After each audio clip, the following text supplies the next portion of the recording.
That's Aria's father. He used to play in the NFL, but these days, besides being our daughter's personal chauffeur. Hey, big guy, good to see you out of the house. Must be nice having so much free time on your hands.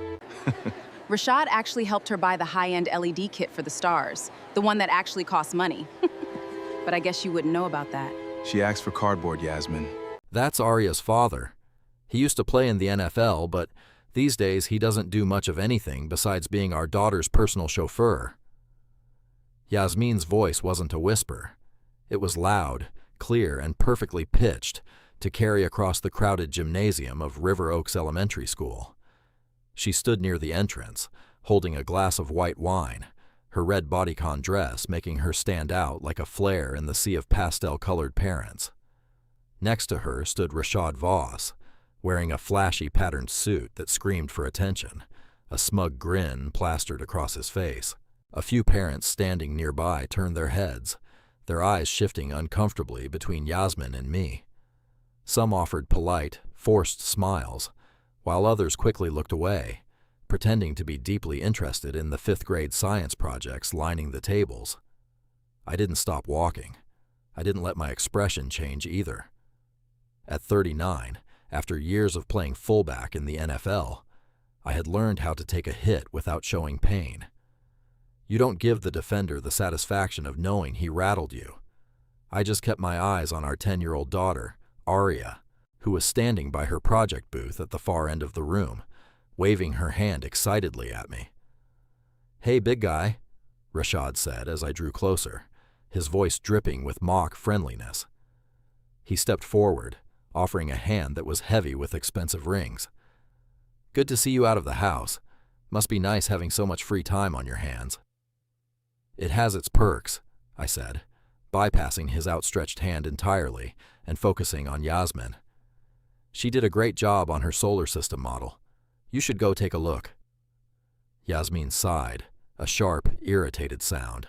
She took a sip of her wine and shook her head. "I already saw it during the preview, Trent, and Rashad actually helped her buy the high-end LED kit for the stars. You know, the one that actually costs money. But I guess you wouldn't know about that, considering you just brought her the cardboard boxes from the garage." "She asked for cardboard, Yasmin. She wanted to build the planets herself, not buy them pre-made," I replied quietly. I kept my voice low, conscious of the families around us. This was our daughter's school, a prestigious private academy where reputations were everything, and Yasmin was treating it like a press conference. "Whatever helps you sleep at night," Yasmin muttered, turning her back to me to continue her conversation with a wealthy couple from the neighborhood. Rashad gave me a patronizing pat on the shoulder, which I promptly brushed off, before he followed her. I walked over to Aria's booth. The moment she saw me, her face lit up, and she ran into my arms. I lifted her up, her small frame feeling incredibly fragile against my chest. Despite her illness, she had a spirit that could light up any room. "Daddy, you made it," she whispered in my ear. "Did you see my Saturn? I painted the rings myself." "I see it, sweetie. It looks incredible. Easily the best planet in the entire room," I said, setting her down and looking at the colorful cardboard display. "I'm proud of you." "Mom said the lights Rashad bought were better," Aria said, her voice dropping slightly as she looked down at her shoes. "But I liked painting the cardboard with you more." "That's because you have the heart of a real artist," I told her, tapping her nose. "Don't worry about the lights. The paint is what makes it yours." As I stood there watching my daughter explain the rotation of Jupiter to a pair of teachers, my mind drifted back to how Yasmin and I had ended up here. We had been married for 11 years. When we first met, she was a 24-year-old intern at a local sports network, nervous and eager to make a name for herself. I was in my prime, a starting fullback for the Houston Texans, enjoying the height of my athletic career. She had interviewed me after a major divisional win, her eyes wide with excitement. We started dating shortly after, and for a long time, we were a team. But 3 years ago, everything fell apart. During a game, my left knee completely gave out. It wasn't just a simple tear. It was a catastrophic injury that destroyed the cartilage and ligaments. The doctors told me I would never play professional football again. At 36, my career was over in an instant. Shortly after the surgery, while I was still on crutches, the head coaching position at a top-tier Division I college opened up. It was a massive opportunity, the kind of job retired players dreamed of. The athletic director called me personally, offering me a multi-million-dollar contract to lead the team. It was a job that would keep me in the spotlight and secure our family's financial future for decades. But I turned it down. I didn't even negotiate. I just said no. When Yasmin found out, she was furious. She couldn't understand why I would walk away from such a prestigious position. She accused me of being lazy, of losing my competitive drive, of wanting to sit on the couch and collect my pension while she worked 60 hours a week to build her career as a lead sports anchor. I didn't tell her the real reason why I turned it down. I couldn't. Instead, I let her believe I had simply given up. Over the next 2 years, the gap between us grew into a canyon. She became the face of Houston's major sports broadcasting channel, her beautiful face and sharp commentary earning her a national following. Meanwhile, I became the quiet father who spent his days driving Aria to doctor appointments, waiting in therapy clinics, and cooking dinner. To Yasmin and to the rest of the world, I was a washed-up athlete who had lost his spark. She filed for divorce and left our home. She wanted a man who matched her ambition, a man who was visible, a man like Rashad Voss, a rising sports agent who spent his nights in VIP lounges and his days signing mid-level talent. They didn't know that while they were busy chasing the spotlight, I had spent the last 3 years building something of my own. They didn't know that the agency currently dominating the sports world, Apex Sports Management, didn't belong to some hotshot corporate executive. It belonged to me. The drive back from River Oaks Elementary was always the quietest part of my day. Aria was fast asleep in her booster seat, her head leaning against the window. Her medicine always made her drowsy around. This time, a slow come-down from her busy afternoon. In the rearview mirror, I watched her eyelids flutter and close. I turned down the radio, letting the low hum of the tires fill the cabin. It was a Thursday evening in mid-October, exactly 3 weeks before the official signing day for the biggest deal in sports agency history. A $94 million rookie contract for a player named Selah Winters. It was a deal that would send shockwaves through the NFL. To the rest of the world, the man behind that contract was a ghost. My mind drifted back to the phrase my old offensive coordinator used to drum into my head. A good fullback doesn't need people to see him running the fastest. He just needs to be in the exact right spot when the ball arrives. In football, the fullback does the dirty work. Your entire job is to throw your body into a linebacker at full speed so your running back can slide through a tiny gap. If you do your job perfectly, nobody notices you. They only notice the guy with the ball. I carried that mentality straight into my marriage and my career, but Yasmin never understood it. For her, if a camera wasn't pointing at you, you didn't exist. We met 11 years ago. I was 28, a Pro Bowl starting fullback, and Yasmin was a 24-year-old intern clutching a shaking microphone. I was fresh off a Pro Bowl selection when she interviewed me after a muddy win. I saw raw determination in her eyes and felt an instant urge to protect her. We began dating a month later. She was incredibly driven, and I did everything to lift her up, giving her inside locker room access that other reporters could only dream of. Then came the knee injury. A helmet caught my left kneecap, ending my career instantly at 36. The surgeons told me playing football again was impossible. A month later, my agent called with an offer. A prestigious college program wanted me as head coach for $3 million a year. Yasmin was ecstatic, already looking at houses near the university and planning the social circles she would join. But I turned it down without negotiating. I just called the athletic director and said no. When I told Yasmin, she looked at me as if I had set our house on fire. To her, turning down a head coaching job was a refusal to compete. "You're just giving up, Trent," she said during a quiet, devastating dinner. "You were a star. Now you're just content. I look at you, and all I see is a man who drives our daughter to medical appointments and cooks dinner. Where is the man I married? I sat there, cutting my steak, and let the words wash over me. I didn't defend myself.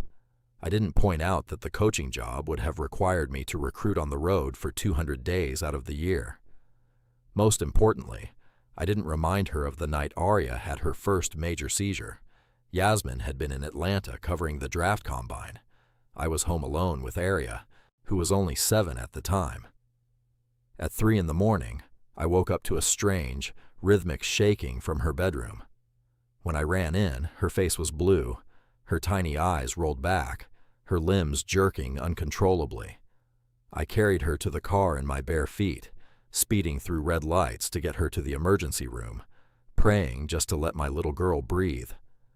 When the doctors stabilized her and diagnosed her with severe pediatric epilepsy, they were clear. Her medication had to be managed with absolute precision. She needed constant monitoring. A sudden spike in fever or a missed dose could trigger a seizure that could cause permanent damage. I looked at my daughter sleeping in that sterile hospital bed, and then I looked at the coaching offer on my phone. The choice wasn't even a choice. But Yasmin was finally getting her big break. She was being promoted to the lead sports anchor position, a role she had worked her entire life to achieve. It required her to travel, to attend late-night production meetings, and to be fully present for the network. If I took the coaching job, we would have to hire full-time nannies to watch Aria. We would be leaving our sick daughter's life in the hands of strangers while we both chased our careers. I decided that one of us had to stay behind. One of us had to be the anchor that actually held the ship steady. Since my career was already over, it made sense for it to be me. But I didn't want Yasmin to feel the guilt of knowing her career was the reason I stayed home. I didn't want Aria to grow up thinking her illness had broken her father's spirit. So I kept my mouth shut. I let Yasmin believe I was just tired, letting her believe I had lost my drive. Eventually, she decided she didn't want a failure for a husband. We divorced quietly. I didn't fight her for the house or the money. I let her have what she wanted, keeping only the custody arrangement that allowed me to see Aria every single day. What Yasmin didn't know was that while I was sitting in pediatric neurologists' waiting rooms and driving Aria to speech therapy, my mind was still running plays. I knew the game of football better than anyone. I didn't lose my ambition. I just changed the field of play. Using my savings and a silent partnership with an old college teammate who had gone to law school, I founded Apex Sports Management. I didn't put my name on the door. I hired Marcus to be the public face of the company while I pulled every single string from the background. For 3 years, we worked in the shadows, quietly signing young, undervalued talent and negotiating contracts that left traditional agencies scrambling. And now, we were on the cusp of finalizing a deal that would make Apex the most powerful agency in the league. I pulled the SUV into my driveway, the headlights sweeping across the modest, comfortable brick house I had bought after the divorce. I looked back at Aria, still fast asleep. I smiled, reaching back to gently brush a strand of hair from her forehead. Let them think I'm a failure, I thought. My daughter is safe, and my business is winning. That was all the validation I needed. Transitioning from a celebrated NFL fullback to an industry ghost wasn't easy, but it was necessary. At Apex Sports Management, we operated out of a quiet brick building in suburban Houston, far from the downtown high-rises where flashy agencies like Rashad Voss's had their offices. I liked it that way. It kept our overhead low, our clients focused, and our secrets safe. My partner, Marcus Vance, was Apex's public face. We played football together at Texas. Marcus had the law degree and charismatic smile, while I had the deep understanding of the game and the players' trust. He handled the press, public signings, and official calls. I managed scouting, strategic negotiations, and contract structuring. When an athlete sat in our office, they saw Marcus, but on the phone or through secure emails, they got the collective wisdom of Coach T, the nickname the players gave me. On Friday morning, I met Marcus at our office. The walls held framed jerseys of players. We had drafted over the last 3 years. No flashy trophies, just the names and numbers of young men whose lives we changed. "We have a problem with Selah Winters' contract," Marcus said, tossing a thick folder onto my desk. He looked tired, his eyes bloodshot from pulling an all-nighter. "The Dallas franchise is trying to back out of the injury guarantee clause in the 5th year. They want to make it team option only. If Selah suffers a career-ending injury like yours did, he could walk away with nothing after year 4. I pulled the files closer. Selah Winters was a once-in-a-generation talent, a 22-year-old running back out of Alabama who read defensive lines like a veteran and ran a sub-4.4 40-yard dash. The crown jewel of this draft class, every major agency, including Rashad's firm, had tried to sign him. But Selah chose Apex. He chose us because when he was a sophomore, recovering from a hamstring strain that made other scouts hesitate, I sent him a detailed recovery plan and promised we would stick by him. "They're playing chicken because they think we're a small-time agency," I said, skimming the contract drafts. "They think we'll fold because we need the prestige of this signing more than they need Selah. But they're wrong. Selah is the only running back in this draft who can immediately transform their offense. They need him to save their head coach's job." "So what's the play, Trent?" Marcus asked, leaning against the desk. "We call their bluff," I said, my voice steady. "Tell them that if the 5th-year injury guarantee isn't fully guaranteed by 5 o'clock today, we are pulling Selah from the negotiation table and opening talks with Chicago. Chicago has the cap space, and their owner is desperate for a franchise player. Dallas will panic. They know Chicago is just one piece away from being a playoff contender." Marcus smiled, a slow, appreciative grin. "I love it when you play fullback in these negotiations. You just run straight through them." "Just make the call, Marcus. Let's get our boy his $94 million. While Marcus left to execute the play, I stayed at my desk, looking out at the gray sky. My phone buzzed with a text from Yasmin. "Aria left her inhaler in your car. Drop it off at her school before noon. Don't be late. Rashad is taking us to lunch afterward." I picked up the inhaler, drove back to River Oaks Elementary, and handed it to the receptionist. Walking back to my truck, I saw Rashad's sleek, black Porsche parked in the VIP lane. Rashad leaned against the hood in another loud, patterned suit, talking on his phone. When he saw me, he hung up and flashed that plastic smile. "Okonjo," he called out, walking over. "What brings you back? Still recovering from your daughter's cardboard triumph?" "Just dropping off her inhaler," I said, keeping my hands in my pockets. "Nice car, Rashad. Though the depreciation on these is a real killer." Rashad's smile tightened. "Don't worry about the depreciation, big guy. When you pull in my kind of commissions, you don't worry about small change. In fact, I'm about to sign a major defensive end next week that'll pay for 3 of these." He stepped closer, his voice dropping. "But hey, I wanted to thank you." "For what?" "For keeping Yasmin so free during your marriage. If you had actually taken that college coaching job and kept her busy playing the coach's wife, she never would have had the time to build her network. And she never would have met me. She's a brilliant woman, Trent. She just needed a man who could match her frequency. Someone who lives in the real world of success, not someone who sits on the couch living off past glory." I looked at him.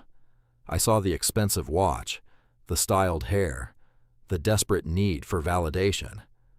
This was the man Yasmin had chosen, a man who measured his self-worth by his commissions and his social circle. "I'm glad she's happy, Rashad," I said calmly. "Just make sure you're actually taking care of her. And more importantly, make sure you stay out of Aria's way." "Oh, Aria loves me," Rashad scoffed, waving his hand dismissively. "I bought her those LED lights, didn't I? She knows who the real winner is. By the way, tell your boy Marcus over at Apex that he should enjoy his little run while it lasts. He's been getting lucky with a few mid-tier clients, but the big dogs are about to put Apex back in its place." I felt a sudden urge to laugh, but I kept my face completely blank. "I'll pass along the message," I said, turning and walking back to my truck. Driving away, I realized something. Rashad wasn't dating Yasmin just because he found her attractive. He was using her position as Houston's lead sports anchor. She had direct access to locker rooms, injury reports, coaching rumors, and young athletes. Information was currency, and Rashad was using Yasmin as a goldmine for insider tips. Yasmin, blinded by his flashy lifestyle, had no idea she was being used as a corporate spy. But the game was about to change.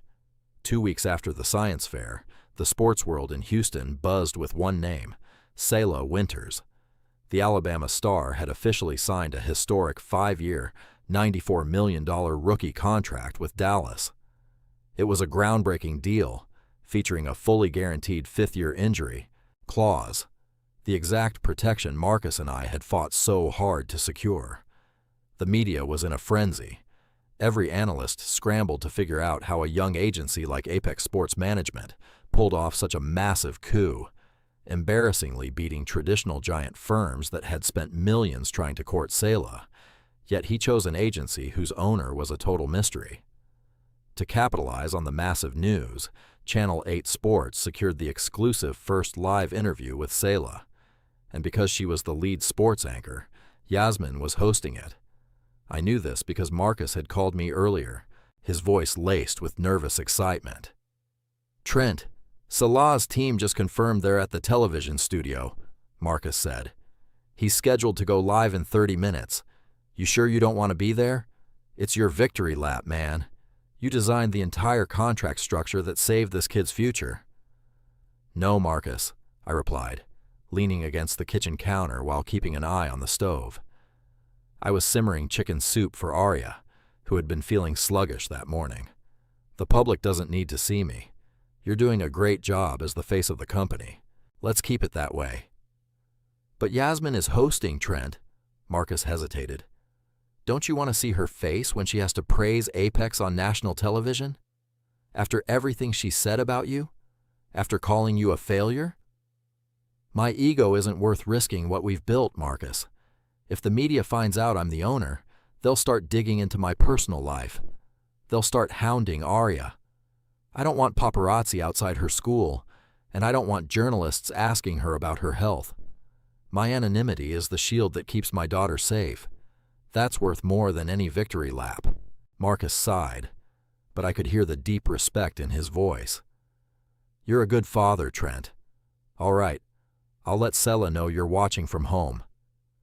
"I'll be watching. Tell him to stay relaxed. He's great on camera." After hanging up, I finished preparing Aria's dinner. She came downstairs a few minutes later, wearing her favorite oversized pajamas. I set the bowl of warm soup in front of her, along with her evening medication. I watched her take her pills first, waiting to make sure she swallowed them with a big gulp of water. "Is Mommy going to be on TV tonight?" she asked, blowing on a spoonful of soup. "She is, sweetie," I said, sitting down across from her. "She's interviewing a very famous football player. Do you want to watch it with me?" "Yes, please. Can we watch it in the living room?" We moved to the living room and I turned on the flat-screen television, tuning it to Channel 8. The pre-show was wrapping up. I knew exactly what was happening in that high-tech studio downtown. Yasmin would be sitting in her custom leather chair, reviewing her notes, adjusting her earpiece, and soaking in the high-energy atmosphere of a major broadcast.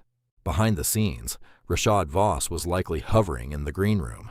Representing a few mid-level Dallas players gave him VIP access, and he would use it to rub shoulders with Selah's family, hoping to poach him for future endorsement deals. Marcus had told me Rashad was furious about losing Selah to a no-name firm like Apex. He had been bad-mouthing our agency to reporters, calling us a lucky one-hit wonder run by amateurs who wouldn't survive the next contract cycle. I smiled to myself as the commercial break ended and the broadcast returned. The screen opened with a sweeping shot of the studio, the neon blue lights reflecting off the polished floors. Yasmin appeared on the screen, looking stunning in a tailored emerald green blazer. She radiated confidence, her voice smooth and authoritative as she addressed the camera. Good evening, Houston, Yasmin began, her smile radiant. Tonight, we have an exclusive interview with the young man who has captured the attention of the entire sporting world. Earlier today, rookie sensation Selah Winters signed a historic $94 million contract with Dallas, making him the highest-paid rookie running back in NFL history. This unprecedented deal was negotiated by the mysterious and rapidly rising agency, Apex Sports Management. As Yasmin spoke, the screen showed highlights of Selah's college career, his explosive speed, his ability to break tackles, and his incredible vision on the field. Joining us live in the studio is the man of the hour himself, Yasmin continued, the camera panning to show Selah sitting across from her. He looked sharp in a dark suit, his posture relaxed despite the millions of eyes watching him. Selah, welcome to Channel 8, and congratulations on this life-changing contract. Thank you, Yasmin. It's an honor to be here, Selah said, flashing a humble, warm smile. Sitting on my couch, holding Aria's hand, I felt a deep sense of pride. Selah had come from nothing, raised by a single mother who worked 2 jobs to buy his first cleats. He had stayed humble, worked harder than anyone, and deserved every penny of that deal. Let's dive straight into it, Yasmin said, leaning forward slightly, her reporter instincts taking over. Many analysts are calling this contract a masterclass in negotiation, particularly the fully guaranteed 5th-year injury clause. How does it feel to know that your future is fully secured, no matter what happens on the field? It's a blessing, honestly, Selah replied, his voice serious. But more than anything, it's a relief. Football is a beautiful game, but it can be cruel. We all know how fast a career can end. Having an agency that truly understands that, an agency that fights for your security rather than just a quick commission, that means everything to me and my family. You mentioned your agency, Apex Sports Management, Yasmin said, her eyes narrowing slightly as she delivered the next question. They've quickly become the talk of the town, yet they operate with a level of secrecy that is highly unusual in this business. Marcus Vance is the public face, but industry rumors suggest there is a silent partner, a mastermind who structures these groundbreaking deals from behind the scenes. Did you ever meet this silent partner during your recruitment? I braced myself on the couch. Aria looked up at me, sensing my sudden tension. Is everything okay, Daddy? She whispered. Everything is fine, sweetie, I said, putting an arm around her shoulder. Just watch the screen. On the television, Selah Winters smiled, a knowing spark in his eyes. He leaned closer to his microphone, and the words that came out of his mouth next would change everything forever. Selah Winters leaned back in his leather chair on the screen in my living room. He looked completely at ease, far different from the nervous 22-year-old rookie most people expected. Well, Yasmin, Selah said, his voice echoing clearly through my speakers. It's no secret that Marcus Vance is a great agent. He's the one who stands in front of the cameras and handles the paperwork. But the real heart of Apex, the man who designed this contract and literally saved my career before it even started, is someone else. We all call him Coach T. Yasmin didn't miss a beat. She sat up straighter, her professional veneer flawless. She leaned in, clutching her cue cards, sensing a major journalistic scoop. Coach T, Yasmin repeated, her voice carrying a curious lilt. That's a name that has been whispered in several NFL front offices over the last few weeks. He seems to be a highly elusive figure. But surely, Selah, you can tell our viewers who this Coach T really is. What is his actual name? Sitting next to me on the couch, Aria stopped eating. She looked up at the screen, then turned her eyes to me. Her forehead creased in confusion. Daddy, is that boy talking about you? He said Coach T. Just watch, sweetie, I murmured, my hand gently rubbing her shoulder. My heart beat at a steady, calm rhythm. I knew this moment might come. You can't keep a secret in the NFL forever, especially when you start taking food from the mouths of giant agencies. On the screen, Selah laughed, a warm, booming sound. He looked surprised by Yasmin's question, shaking his head slightly. "Who is Coach T?" Selah said, looking directly at Yasmin. "Come on, Yasmin. You're playing with me, right? He's Trent Okonjo, the former fullback for the Texans, the guy who built Apex Sports Management from the ground up 3 years ago. I mean, he's your husband, isn't he? Or, well, your ex-husband. I thought you of all people would know that." For a split second, I wondered if the feed had frozen. The entire studio went dead silent. The ambient low hum of the broadcast seemed to vanish. Yasmin's face didn't just pale. It looked as if all the blood had been instantly drained from her body. Her lips, painted a vibrant scarlet, parted slightly, but no sound came out. Her eyes widened into pools of sheer, unadulterated shock. She looked like a person who had walked off the edge of a cliff in the dark and was still waiting to hit the ground. The camera stayed on her. In live television, a 2-second delay is an eternity. A 3-second delay is a disaster. Yasmin sat frozen for a full 5 seconds. It was the longest, most painful silence in the history of Houston sports broadcasting. Her hand, holding the cue cards, began to tremble slightly, the stiff paper rustling against her microphone. In the background, behind the glass of the production booth, I could see a sudden flurry of movement. Producers waved their hands, directors shouted into headsets, but Yasmin was entirely checked out. Her mind had completely stalled. "Trent? Okonjo?" Yasmin finally managed to whisper. Her voice was cracked, devoid of its usual professional resonance. It was the voice of a woman who had just had her entire reality shattered on national television. "Yeah, Trent," Selah said, his smile fading slightly as he realized the atmosphere in the room had shifted dramatically. He looked confused, his eyes doting between Yasmin and the off-camera producers. "He's the owner of Apex. He's the one who sat in my mother's kitchen and promised her that I wouldn't end up broke and broken if I got hurt. He's the only one who didn't treat me like a piece of meat. I thought everybody knew.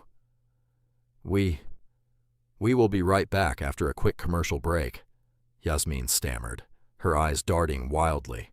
She didn't look at the camera. She didn't look at Selah. She was staring blankly at the polished floor, her breathing shallow and rapid.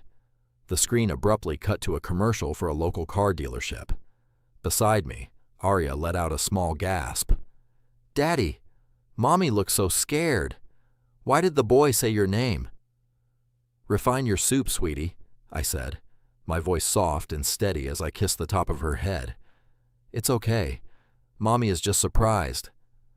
"But she said you didn't do anything," Aria whispered, her eyes wide with confusion and realization.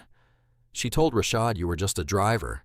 Sometimes, people only see what they want to see, sweetie," I told her, squeezing her hand. "Now finish your soup. It's getting cold." As Aria went back to her dinner, my phone on the coffee table began to vibrate. It was Marcus calling. I picked it up and answered. "Trent. Oh my God, Trent." Marcus was practically screaming into the receiver. "He said it. Selah actually said your name on live TV. My phone is literally melting right now. I have 3 sports editors, 5 NFL executives, and 2 sponsors trying to call my line at the exact same time." "Calm down, Marcus," I said, keeping my voice low so Aria wouldn't worry. It was bound to happen eventually. We knew we couldn't keep the corporate structure hidden forever once we started signing first-round draft picks. "But Yasmin, Trent," Marcus gasped, trying to catch his breath. "Did you see her face? She looked like she saw a ghost. She went completely silent. That 5-second dead air is already trending on Twitter. People are calling it the silence of Houston. What are we going to do?" "We do what we always do," I said calmly. "We stay focused on the clients. Don't answer any personal questions. Tell the reporters that Apex Sports Management is focused on Selah's signing, and we have no comment on any personal matters. Let them speculate." "And what about Yasmin?" Marcus asked, his tone turning serious. "She's going to come looking for you, Trent. You know she is. She's probably on her way to your house right now." "Let her come," I said quietly, looking at my daughter who was peacefully eating her soup. "It's time we had a real conversation anyway." I hung up the phone and set it face down. In the kitchen, the low hum of the refrigerator was the only sound. For 3 years, I had lived in the quiet safety of the shadows, happily accepting the role of the forgotten ex-husband, the failure who drove his daughter to school. But the shield was gone now. The fullback had been forced into the open, and the defensive line was charging straight at me. The doorbell rang at 10:30. It wasn't a polite tap. It was a continuous, frantic buzz that rattled the quiet house. I was in the kitchen, washing Aria's empty soup bowl, when the noise cut through the silence. I dried my hands and walked down the hallway. The headlights of her car shone through the glass panels of the front door, casting long shadows across the floor. I unlocked the deadbolt and pulled the door open. Yasmin stood on my porch. She was still in the emerald green blazer from her broadcast, but her camera-ready appearance was completely gone. Her hair was windswept, her mascara smudged, and her cheeks flushed. She looked exhausted, humiliated, and furious. "Why?" she whispered, stepping past me into the foyer without waiting for an invitation. "Why did you do that to me, Trent? Keep your voice down, Yasmin," I said, closing the door quietly. "Aria is sleeping. Her medicine was heavy tonight." "Don't tell me to keep my voice down," she hissed, though she lowered her volume, hands shaking as she clutched her purse. "You made me look like an absolute fool on national television. Do you have any idea what my phone looks like right now? Directors are texting. Executives are calling." I froze for 5 seconds on live TV because my ex-husband, the man I thought did nothing but drive our daughter around, is the secret owner of the biggest sports agency in the state. "I didn't do anything to you, Yasmin," I said, crossing my arms. "Selah was the one who said my name. I didn't tell him to do that." "But you built it," she cried, eyes filling with angry tears. "You built Apex Sports Management. For 3 years, you let me think you were sitting here wasting your life. You let me tell our friends and the parents at school that you had given up. You let me look at you like a failure. Why didn't you tell me?" "Why would I?" I asked, my voice flat. "So you could use it for a scoop? Or tell Rashad Voss, who has been trying to figure out who was beating him too, every major rookie signing for the last 2 years. At the mention of Rashad, Yasmin flinched and looked away. "This isn't about Rashad, Trent. This is about us. You kept this massive part of your life completely hidden." "I didn't lie. I just didn't share it," I corrected. "And let's be honest, Yasmin. By the time I started building Apex, you had already checked out of this marriage. You were busy chasing the next anchor gig and climbing the corporate ladder. You didn't want a partner. You wanted a trophy. When my knee blew out, I stopped being the trophy you wanted." "That is not true," she gasped. "I wanted you to have ambition. I wanted you to take that college coaching job. It was a $3 million contract. It would have secured our future and kept you in the game. But you turned it down and gave up. You became a ghost." I looked at her. Underneath the anger, I saw the genuine pain in her eyes.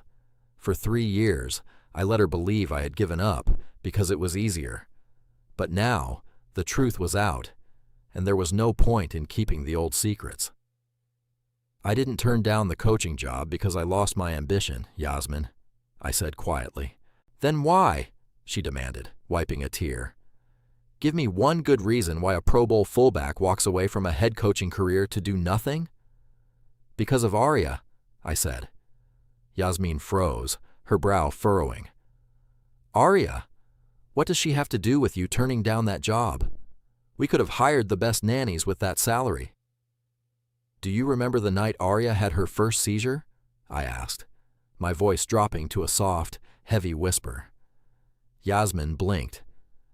"Of course I do. I was in Atlanta covering the draft combine. You called me from the hospital. You were in Atlanta," I repeated, nodding slowly. and you couldn't get a flight back until the next afternoon. What you don't know is what happened before I called. I woke up at 3 in the morning to the sound of Aria choking.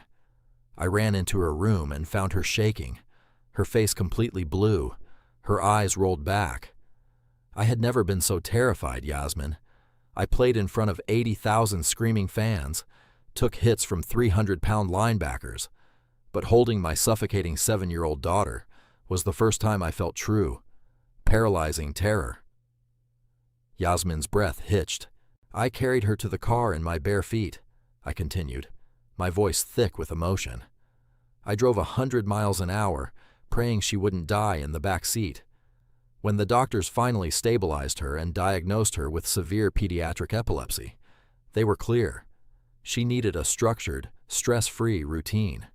Her medication had to be administered at the exact same times every single day. A missed dose or a sudden spike in fever could trigger another seizure, carrying the risk of permanent brain damage. I took a step closer, looking directly into her eyes. The next day, the university offered me the head coaching job. It required me to be on the road recruiting for over 200 days a year. It meant 70-hour work weeks and absolute dedication. At the same time, your career was finally exploding. You were being offered the lead anchor spot at Channel 8. You were going to be traveling, working late, and building your dream.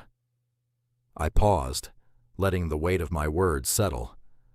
I realized that if I took that coaching job, and you took the anchor job, Aria would be raised by a rotating shift of hired nannies. We would be leaving our sick daughter's life in the hands of strangers while we both chased our egos. One of us had to step back. One of us had to stay home to make sure our little girl survived. Since my playing career was already over, it made sense for it to be me. Yasmin's jaw trembled. A single, heavy tear rolled down her cheek, leaving a clear path through her makeup. But why didn't you just tell me? Why did you let me think you were lazy? Why did you let me walk away? Because you worked your entire life for that anchor spot, Yasmin, I said softly. If I had told you I was turning down the coaching job to stay home, you would have turned down your promotion out of guilt. You would have stayed home, and you would have ended up hating me for ruining your dream. And I didn't want Aria to grow up thinking her illness was the reason her father's career died. So, I took the hit. I let you believe I failed. Yasmin sank against the wall, her hands flying to her mouth to stifle a sob. Her shoulders shook violently as the truth finally crashed down on her. The man she had publicly ridiculed, the man she had called a failure in front of her friends and her boyfriend, had sacrificed his career, his reputation, and his marriage just to make sure their daughter was safe and to make sure she could chase her own dreams without a single ounce of guilt. "I'm sorry," she choked out, her voice broken and raw. "Trent, I'm so sorry." I stood there in the quiet foyer, watching my ex-wife weep. There was no triumph in my heart, no feeling of sweet revenge, only a quiet, profound sadness for the years we had lost to the silence. Yasmin's hands trembled on the steering wheel as she drove away from my house. The tears she had shed in my foyer left her face tight in the midnight air. Her mind was a chaotic storm of memories, each one reframed by the truth she had just learned. For 3 years, she had carried a quiet, simmering resentment toward me. She had convinced herself that I was a man who had simply given up, a former star who chose the easy path of complacency. She had used that resentment to justify her coldness and her decision to leave. But now, that foundation of anger had completely crumbled, leaving her with the crushing weight of her own guilt. I hadn't given up. I had let her believe I was a failure, so she wouldn't feel the paralyzing weight of having to choose between her dream career and our sick daughter. As she drove toward the luxury high-rise apartment she shared with Rashad, her guilt began to curdle into a different emotion: suspicion. Her mind drifted back to the night she met Rashad Voss at a sports charity gala a year ago. Rashad had swept into her life like a whirlwind of energy and validation. He was young, flashy, and constantly told her she was a queen who deserved a king, not a washed-up fullback who spent his days in sweatpants. But as she thought about their year together, a pattern began to emerge, a pattern she had been too blinded by his charm to see before. Rashad was always asking about work. At first, she thought he was just being a supportive boyfriend, but now those conversations took on a sickening new context. "Has Marcus Vance signed any new clients?" Rashad would ask casually over expensive dinners. "Any rumors in the locker room about who's funding Apex? Come on, babe, you hear things before anyone else." She had brushed it off as professional curiosity. She had even told him about upcoming negotiations and locker room chatter, thinking she was just sharing her day. Rashad had used every single piece of information. She remembered 3 occasions where Rashad's agency had swooped in to sign players she had mentioned, or had countered deals that Marcus Vance was quietly working on. He hadn't been dating her. He had been data mining her. Yasmin pulled her car into the garage and took the elevator up to the penthouse. When she unlocked the door, she found Rashad pacing back and forth across the polished living room floor. The television was on, showing a sports talk show discussing her live broadcast silence. Rashad didn't ask how she was. He didn't ask if she was okay after freezing on national television. "Did you know?" Rashad demanded, spinning around the moment she stepped in. His face was twisted in rage, his flashy suit jacket tossed onto the couch. "Did you know that Trent was the owner of Apex?" "No, Rashad. I didn't know," Yasmin said, her voice quiet and empty of its usual energy. "How could you not know?" Rashad shouted, throwing his hands in the air. "You lived with the guy. He built a multi-million-dollar agency right under your nose, and you didn't have a single clue." "I was busy working, Rashad, and I trusted him. Why are you so angry?" "Why am I angry?" Rashad laughed, a harsh, ugly sound. "Selah Winters was supposed to be my client. I spent 6 months courting his family. And then some no-name firm called Apex swoops in and signs him. I've been trying to figure out who was pulling the strings at Apex for 2 years so I could destroy them. And it turns out to be your loser ex-husband." He walked over to her, his eyes narrow. "You were supposed to be my inside track, Yasmin. Do you have any idea how much money I've lost because Apex kept beating me to the punch? I got you that exclusive interview with Selah because I thought you'd get some dirt on Marcus Vance. Instead, you get on live TV and let your ex-husband embarrass us both." Yasmin looked at him. For the first time, she saw past the expensive suits, the designer watches, and the flashy smile. She saw a small, desperate man who was terrified of losing his grip on the industry. "You don't care about me at all, do you?" Yasmin asked, her voice steady but cold. "You don't care that I just had the worst professional crisis of my life tonight?" "Oh, please," Rashad scoffed, waving his hand. "Your career will survive, but my business is about reputation. Do you know how it looks to my board that Trent Okonjo, a guy everyone in Houston thought was a joke, has been running circles around me?" He stepped closer, grabbing her arm. "Listen to me. You need to call Trent, right now. Tell him you want to talk about Aria's custody. Get into his office. Find out what his expansion plans are. You owe me this." Yasmin looked down at his hand on her arm. The touch that used to make her feel secure now made her skin crawl. "Let go of me, Rashad," she said in a dangerous whisper. "Yasmin, I'm serious.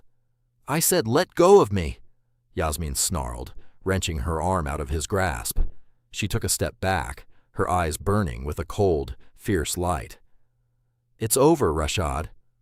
"What?" "The relationship, the apartment, all of it. It's over," Yasmin said with contempt. "You never loved me. You wanted a corporate spy. You used my access, my locker room contacts, and my position at the network to feed your own greed." "That's business, Yasmin," Rashad yelled. "I gave you status. I made you look good." "No, Rashad," Yasmin said, walking toward the guest bedroom. "You made me look like an idiot. But more than that, you made me blind to the only man who ever truly protected me." "Are you serious?" Rashad mocked, following her. You're going back to Trent? The guy who sits at home cooking soup?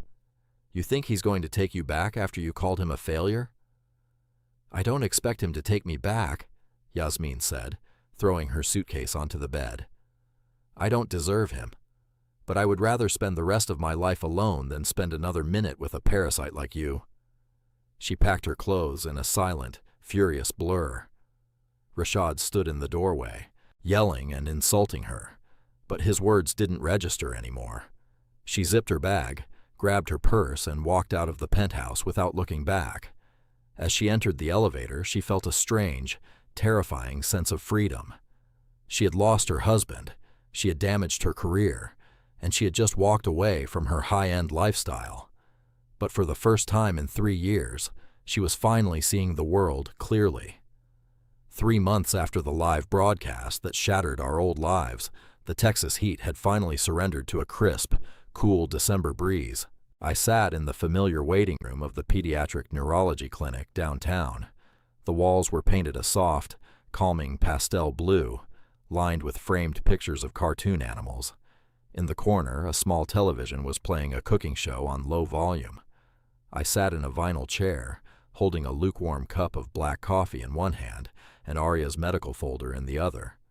Aria was sitting next to me, her legs swinging back and forth, entirely absorbed in a coloring book.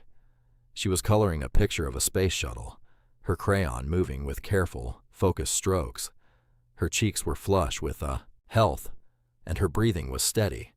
She had been seizure-free for over 90 days, a milestone we had been praying for since her diagnosis. The clinic's glass doors slid open, and Yasmin walked in. She wore a simple cream-colored trench coat, dark jeans, and flat shoes. Her face was fresh, carrying very little makeup compared to the heavy television foundation she used to wear daily. She looked younger, more relaxed, and infinitely more grounded. When she saw us, she offered a soft, genuine smile that reached her eyes, a smile I hadn't seen in many years. "Hey," she said quietly, approaching our chairs. "Hey, Mommy," Aria cried, dropping her yellow crayon and looking up. "Look, I colored the sun." "It looks beautiful, sweetie," Yasmin said, bending down to kiss Aria's forehead before taking the empty chair next to me. She looked at me, her eyes lingering for a moment. "How was the traffic coming from the office?" "Not too bad," I replied, closing the medical folder. "We got here about 15 minutes ago. Aria's vitals were perfect during the pre-check." "That's wonderful," Yasmin murmured, letting out a soft sigh. She leaned her head back against the wall, watching our daughter color. We didn't get back together. The marriage was over and the divorce papers had been finalized weeks ago.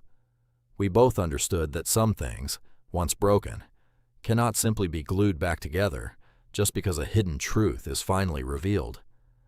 The years of silence, the cold dinners, and the painful words spoken in anger had left deep scars that a single night of tears couldn't erase. And that was okay.